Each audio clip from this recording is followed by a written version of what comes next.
Hey guys, it's Corey here. It's Tuesday, October 25th. I just got back in last night from Basel, Switzerland. Me and Alan Hood, our Associate Director of IHOP, went to Basel, Switzerland with our good friends there. They are building the House of Prayer, just are in the process of putting a lot of money and just saying we're going for this. We're going to call forth Switzerland as well as Germany, France, Italy, Austria, and call Europe to the place of prayer. I want to tell you, I'm being honest, it was some of the most powerful meetings I've been a part of in a while. The level of hunger in these people, the level of the presence of God, the release of revelation, the release of ministry was, some of the most powerful that I've been a part of in a while, which was so encouraging. You know, we hear so many stories about what's happening in Europe. It's cold or it's over.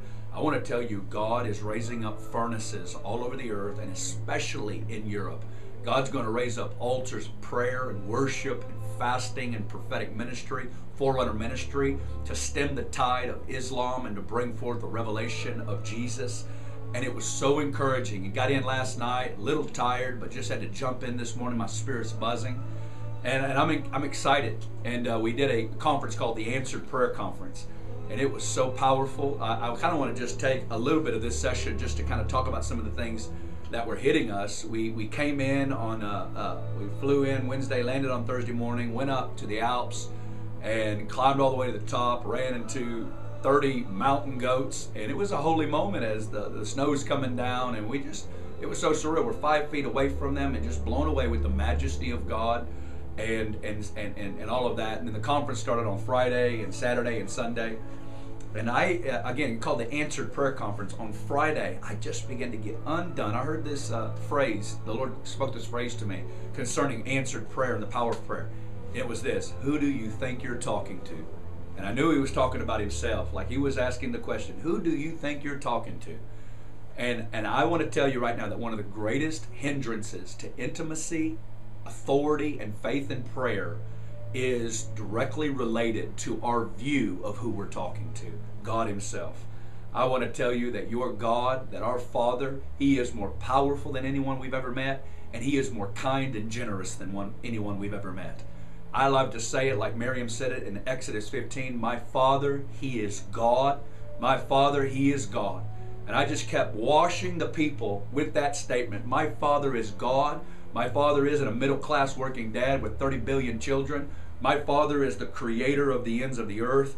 He's the one that measures the heavens with the span of his hand, who measures all the waters in the palm of his hand, who weighs the mountains in scales, the one before whom the nations are but a drop in the bucket, the one that I love to meditate on who I'm talking to, because we're not talking to a middle-class working dad with 30 billion children. We are speaking to the eternal, infinite, transcendent, compassionate, gracious, kind, loving Father who loves us. Not only is it who we're talking to, but who do you think you're looking at in the mirror every morning? Do you know who you are? I find that the two greatest revelations that we must feed on is the revelation of God and the revelation of us. That he has made us a little lower than the angels, but he's crowned us with glory and honor.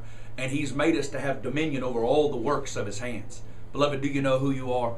As I read, I just want to take a couple of verses that Jesus sets forth in his last discourse in the upper room to talk forth about the simplicity and the power of prayer.